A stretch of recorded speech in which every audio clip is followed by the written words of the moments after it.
दोस्तों, कहानियों की श्रृंखला में हमारी आज की कहानी का शीर्षक है बड़े घर की बेटी। इस कहानी का प्रथम प्रकाशन 1910 ईस्वी में ज़माना पत्रिका में हुआ था। तो आइए सुनते हैं कहानी बड़े घर की बेटी। बेनी माधव सिंह गौरीपुर गांव के जमींदार और नंबरदार थे। उनके पितामह किसी समय बड़े धन धान्य संपन्न थे।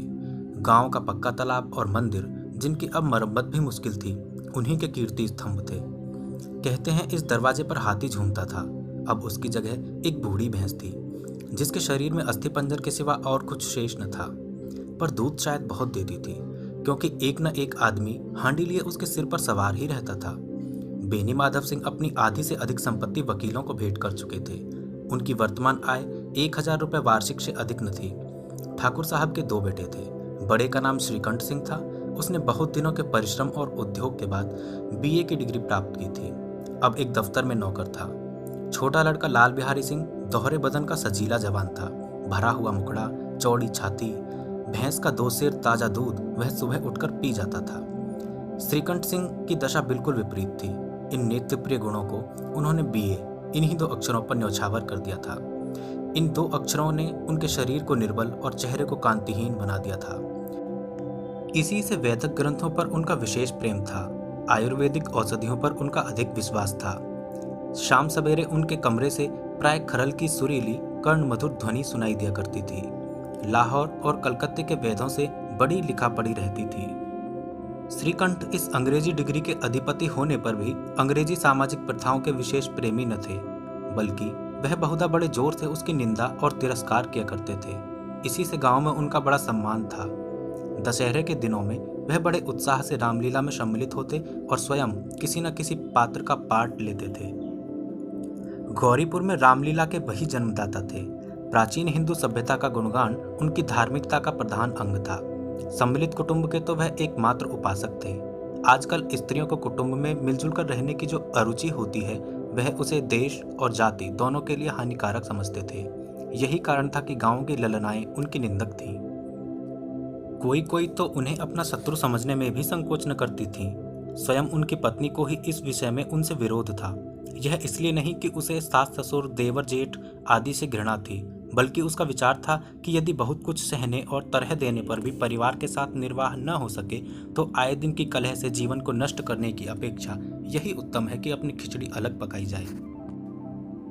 आनंदी एक बड़े उच्च कुल की लड़की थी। उसके बाप एक छोटी सी रियासत के तालुकेदार थे। विशाल भवन, 1 हाथी, 3 कुत्ते, बाज, बहरी शिकरे, झाड़ फानूस, ऑनरेरी मजिस्ट्रेटी और ऋण, जो एक प्रतिष्ठित तालुकेदार के भोग्य पदार्थ हैं, सभी यहाँ विद्यमान थे। नाम था भूप सिंह। बड़े उदारचित्त और प्रतिभाशाली पुरुष थे, पर दुर्भाग्य से लड़का एक भी न था। 7 लड़कियां हुई और देवयोग से सबकी सब जीवित रहीं। पहली उमंग में तो उन्होंने 3 ब्याह दिल खोलकर किए, पर 15-20 हजार रुपयों का कर्ज सिर पर हो गया तो आंखें खुली, हाथ समेट लिया। आनंदी चौथी लड़की थी। वह अपनी सब बहनों से अधिक रूपवती और गुणवती थी। इससे ठाकुर भूप सिंह उसे बहुत प्यार करते थे। सुंदर संतान को कदाचित उसके माता पिता भी अधिक चाहते हैं। ठाकुर साहब बड़े धर्म संकट में थे कि इसका विवाह कहाँ करें। ना तो यही चाहते थे कि ऋण का बोझ बढ़े, और न यही स्वीकार था कि उसे अपने को भाग्यहीन समझना पड़े। एक दिन श्रीकंठ उनके पास किसी चंदे का रुपया मांगने आए। शायद नागरी प्रचारणी का चंदा था। भूप सिंह उनके स्वभाव पर रीझ गए और धूमधाम से श्रीकंठ सिंह का आनंदी के साथ ब्याह हो गया। आनंदी अपने नए घर में आई तो यहाँ का रंग ढंग कुछ और ही देखा। जिस टीम टाम की उसे बचपन से ही आदत पड़ी हुई थी, वह यहाँ नाम मात्र को भी न थी। हाथी घोड़ों का तो कहना ही क्या, कोई सजी हुई सुंदर बहेली तक न थी। रेशमी स्लीपर साथ लाई थी, पर यहाँ बाग कहाँ। मकान में खिड़कियां तक न थी, न जमीन पर फर्श, न दीवार पर तस्वीरें। यह एक सीधा साधा देहाती गृहस्थ का मकान था, किंतु आनंदी ने थोड़े ही दिनों में अपने को इस नई अवस्था के ऐसा अनुकूल बना लिया मानो उसने विलास के सामान कभी देखे ही न थे। एक दिन दोपहर के समय लाल बिहारी सिंह 2 चिड़िया लिए हुए आया और भावत से बोला, जल्दी से पका दो, मुझे भूख लगी है। आनंदी भोजन बनाकर उसकी राह देख रही थी। अब वह नया व्यंजन बनाने बैठी। हांडी में देखा तो घी पाव भर भी न था। बड़े घर की बेटी, किफायत क्या जाने, उसने सब घी मांस में डाल दिया। लाल बिहारी खाने बैठा तो दाल में घी न था।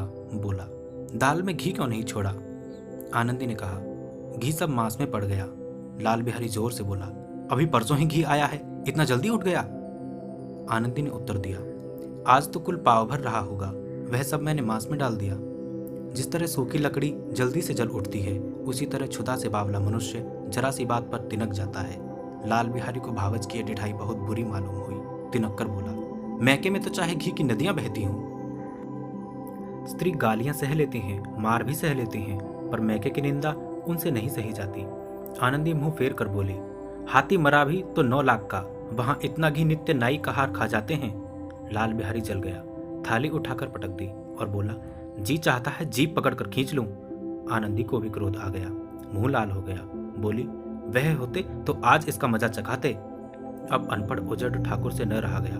उसकी स्त्री एक साधारण जमींदार की बेटी थी। जब जी चाहता उस पर हाथ साफ कर लिया करता था। खड़ाऊं उठाकर आनंदी की ओर जोर से फेंकी और बोला, जिसके गुमान पर फूली हुई हो उसे भी देखूंगा और तुम्हें भी। आनंदी ने हाथ से खड़ाऊं रोकी, सिर बच गया, पर उंगली में बड़ी चोट आई। क्रोध के मारे हवा से हिलते पत्ते की भांति कांपती हुई अपने कमरे में जाकर खड़ी हो गई। स्त्री का बल और साहस, मान और मर्यादा पति तक है। उसे अपने पति के ही बल और पुरुषत्व का घमंड होता है। आनंदी खून का घूंट पीकर रह गई। श्रीकंठ सिंह शनिवार को घर आया करते थे। बृहस्पति को यह घटना हुई थी। 2 दिन तक आनंदी कोप भवन में रही, न कुछ खाया न पिया, उनकी बाट देखती रही। अंत में शनिवार को वह नियमानुकूल संध्या समय घर आए और बाहर बैठकर कुछ इधर उधर की बातें, कुछ देश काल संबंधी समाचार तथा कुछ नए मुकदमों आदि की चर्चा करने लगे। यह वार्तालाप 10 बजे रात तक होता रहा।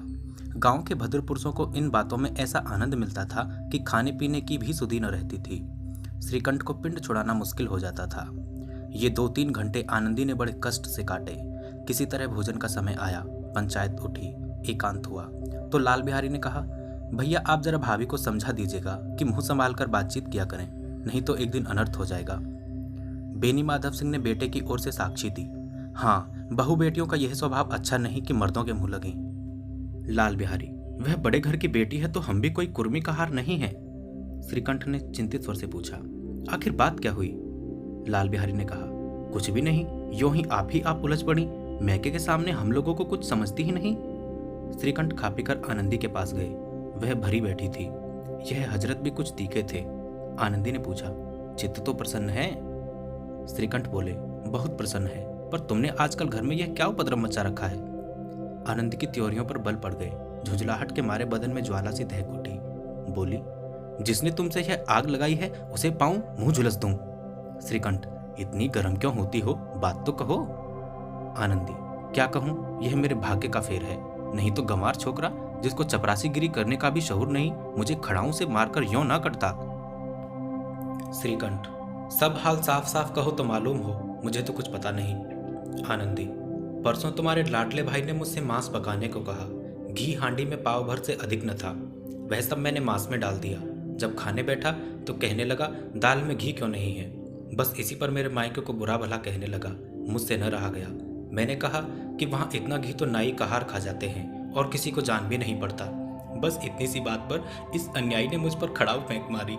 यदि हाथ से न रोकूं तो सिर फट जाए। उसी से पूछो, मैंने जो कुछ कहा है वह सच है या झूठ? श्रीकंठ की आंखें लाल हो गईं। बोले, यहाँ तक हो गया, इस छोकरे का यह साहस? आनंदी स्त्रियों के स्वभाव अनुसार रोने लगी, क्योंकि आंसू उनकी पलकों पर रहते हैं। श्रीकंठ बड़े धैर्यवान और शांत पुरुष थे। उन्हें कदाचित ही कभी क्रोध आता था। स्त्रियों के आंसू पुरुषों की क्रोधाग्नि भड़काने में तेल का काम करते हैं। रात भर करवटें बदलते रहे। उद्विग्नता के कारण पलक तक नहीं झपकी। प्रातःकाल अपने बाप के पास जाकर बोले, दादा, अब इस घर में मेरा निवाह न होगा।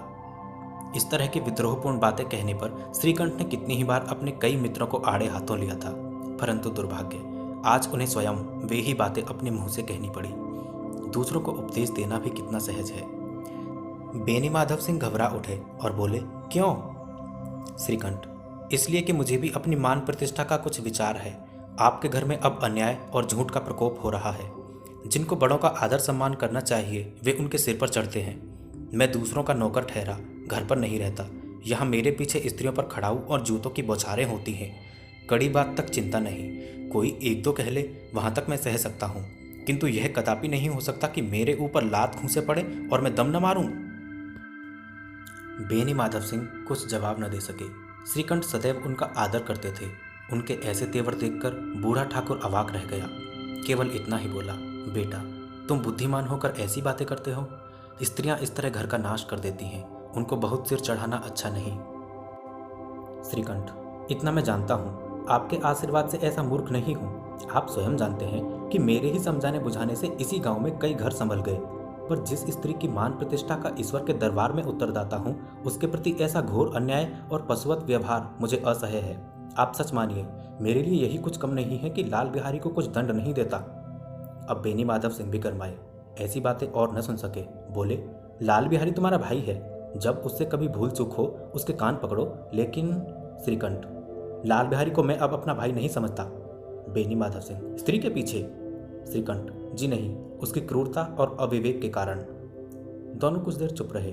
ठाकुर साहब लड़के का क्रोध शांत करना चाहते थे, लेकिन यह स्वीकार करना नहीं चाहते थे कि लाल बिहारी ने कोई अनुचित काम किया है। इसी बीच में गांव के और कई सज्जन हुक्के चिलम के बहाने वहां आ बैठे। कई स्त्रियों ने जब यह सुना कि श्रीकंठ पत्नी के पीछे पिता से लड़ने को तैयार है, तो उन्हें बड़ा हर्ष हुआ। दोनों पक्षों की मधुर वाणियां सुनने के लिए उनकी आत्माएं तिलमिलाने लगीं। गांव के कुछ ऐसे कुटिल मनुष्य भी थे जो इस कुल की नीतिपूर्ण गति पर मन ही मन जलते थे। वे कहा करते थे, श्रीकंठ अपने बाप से दबता है, इसलिए वह दब्बू है। उसने विद्या पढ़ी, इसलिए वह किताबों का कीड़ा है। बेनी माधव सिंह उसकी सलाह के बिना कोई काम नहीं करते, यह उनकी मूर्खता है। इन महानुभावों की शुभकामनाएं आज पूरी होती दिखाई दी। कोई हुक्का पीने के बहाने और कोई लगान की रसीद दिखाने के बहाने आकर बैठ गया। बेनी माधव सिंह पुराने आदमी थे, इन भावों को ताड़ गए। उन्होंने निश्चय किया, चाहे कुछ ही क्यों न हो, इन द्रोहियों को ताली बजाने का अवसर न दूंगा। तुरंत कोमल शब्दों में बोले, बेटा मैं तुमसे बाहर नहीं हूं, तुम्हारा जो जी चाहे करो। अब तो लड़के से अपराध हो गया। इलाहाबाद का अनुभव रहित झल्लाया हुआ ग्रेजुएट इस बात को न समझ सका। उसे डिबेटिंग क्लब में अपनी बात पर अड़ने की आदत थी, इन हथकंडों की उसे क्या खबर। बाप ने जिस मतलब से बात पलटी थी वह उसकी समझ में न आई। बोला, लाल बिहारी के साथ अब इस घर में नहीं रह सकता। बेनी माधव, बेटा बुद्धिमान लोग मूर्खों की बातों पर ध्यान नहीं देते, वह बेसमझ लड़का है, उससे जो कुछ भूल हुई तुम उसे बड़े होकर क्षमा करो। श्रीकंठ, उसकी इस दुष्टता को मैं कदापि नहीं सह सकता। या तो वही इस घर में रहेगा या मैं ही। आपको यदि वह अधिक प्यारा है तो मुझे विदा कीजिए, मैं अपना भार आप संभाल लूँगा। यदि मुझे रखना चाहते हैं तो उसे कहिए जहाँ चाहे चला जाए, बस यह मेरा अंतिम निश्चय है। लाल बिहारी सिंह दरवाजे की चौखट पर चुपचाप खड़ा बड़े भाई की बातें सुन रहा था। वह उनका बहुत आदर करता था। उसे कभी इतना साहस न हुआ था कि श्रीकंठ के सामने चारपाई पर बैठ जाए, हुक्का पी ले या पान खा ले। बाप का भी वह इतना मान न करता था। श्रीकंठ का भी उस पर हार्दिक स्नेह था। अपने होश में उन्होंने कभी उसे घुड़का तक न था। जब वह इलाहाबाद से आते तो उसके लिए कोई न कोई वस्तु अवश्य लाते। मुकद्दर की जोड़ी उन्होंने ही बनवा दी थी। पिछले साल जब उसने अपने से ड्योढ़े जवान को नाग पंचमी के दिन दंगल में पछाड़ दिया तो उन्होंने पुलकित होकर अखाड़े में ही जाकर उसे गले से लगा लिया था। 5 रुपए के पैसे लुटाए थे। ऐसे भाई के मुंह से आज ऐसी हृदय विदारक बात सुनकर लाल बिहारी को बड़ी गिलानी हुई। वह फूट फूट कर रोने लगा। इसमें संदेह नहीं कि अपने किए पर पछता रहा था। भाई के आने से एक दिन पहले से उसकी छाती धड़कती थी कि देखूं भैया क्या कहते हैं, मैं उनके सम्मुख कैसे जाऊंगा, उनसे कैसे बोलूंगा, मेरी आंखें उनके सामने कैसे उठेंगी। उसने समझा था कि भैया मुझे बुलाकर समझा देंगे, पर इस आशा के विपरीत आज उसने उन्हें निर्दयता की मूर्ति बने हुए पाया। वह मूर्ख था, परंतु उसका मन कहता था कि भैया मेरे साथ अन्याय कर रहे हैं। यदि श्रीकंठ उसे अकेले में बुलाकर 2-4 बातें कह देते, इतना ही नहीं 2-4 तमाचे भी लगा देते, तो कदाचित उसे इतना दुख न होता। पर भाई का यह कहना कि अब मैं इसकी सूरत नहीं देखना चाहता, लाल बिहारी से न सहा गया। वह रोता हुआ घर आया और कोठरी में जाकर कपड़े पहने, आंखें पोंछी, जिसमें कोई यह न समझे कि रोता था। तब आनंदी के द्वार पर आकर बोला, भाभी, भैया ने निश्चय किया है कि वह मेरे साथ इस घर में न रहेंगे। अब वह मेरा मुंह नहीं देखना चाहते, इसलिए अब मैं जाता हूँ, फिर उन्हें मुंह न दिखाऊंगा। मुझसे जो कुछ अपराध हुआ उसे क्षमा करना।